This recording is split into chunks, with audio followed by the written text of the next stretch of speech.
So at our screening of the movie, which was in 3D, they actually didn't take the glasses back, so I just kind of ended up keeping it. And so I figured, we try something here.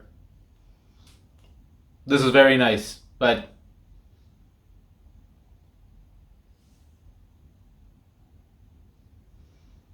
yeah, that doesn't really work, does it?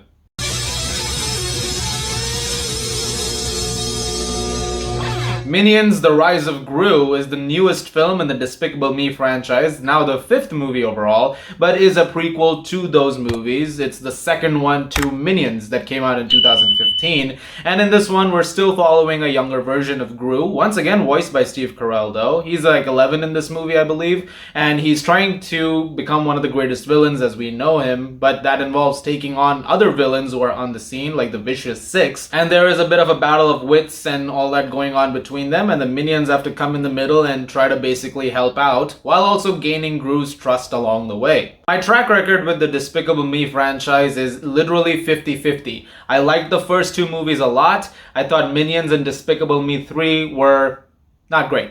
It is now 60-40 because I really liked this movie. This is much more entertaining, and it's a lot more in line with what I expected from the first Minions movie, particularly when it comes to, well, the Minions. One of the issues that I had with the first movie, which they did in 2015, was the first half hour of it was a Minions movie. That was the thing that I wanted to see, and that's where the humor and all the stuff was strongest. Then it cuts to all the stuff with Sandra Bullock and all that, and that becomes the major story, and I didn't find that nearly as interesting as the stuff that the Minions were up to.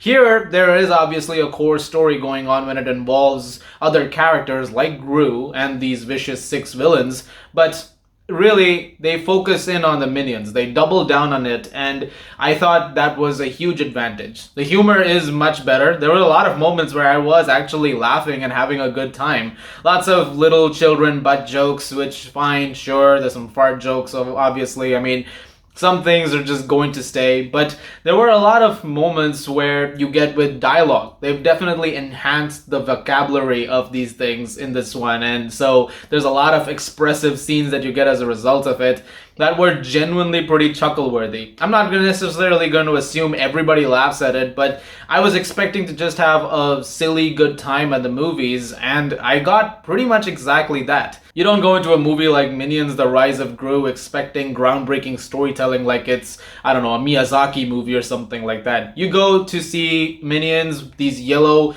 denim-vested things, do stupid stuff and just be silly. And that's exactly what you get. As the first Minions movie goes, you follow 3 Minions in particular, Kevin, Stuart, and Bob. They're still the ones you're following in this movie, except there's another one named Otto, who does not shut up. And this guy was really sweet. Like, you get an entire subplot with him, which I was kind of finding very funny after a while. And he's on his own adventure in this movie. But they handle it really, really funnily, and really sweetly, actually. And eventually all of the stuff that it comes through was pretty effective. I mean, I guess if you want to really talk about issues with this movie, the villain stuff is fine. It's not super interesting. There's a subplot involving one of the members of it, involving him and Gru, which was alright. It's what I expected for an origin story of Gru, the villain that we know. But really the focus is on the titular characters of this movie, which are the first part of that title. And that way the movie excels. It is well animated though. I mean, they've done a really good job with the animation when it comes to these movies.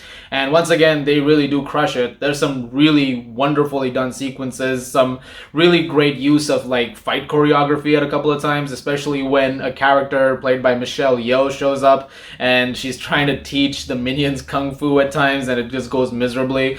So that was funny. That was pretty entertaining. But really, for the most part, you got exactly what you get when you come for a Minions movie. You get exactly that. And, I mean, what more do you want from it after a while? I'm gonna give Minions: The Rise of Gru a 7.5 out of 10. Just go for the fun. Take your kids for it. The kids are gonna drag you anyway, so there's no point of me trying to even do a review after a while. You know exactly what you're getting into. And the movie delivers on those things. Try not to go in expecting any more than just about 87 minutes of silly fun. Sometimes that's all you need. Guys, thank you very much for watching. Look forward to more reviews very soon. As always, if you like this, please do subscribe. And I'll see you guys at the movies.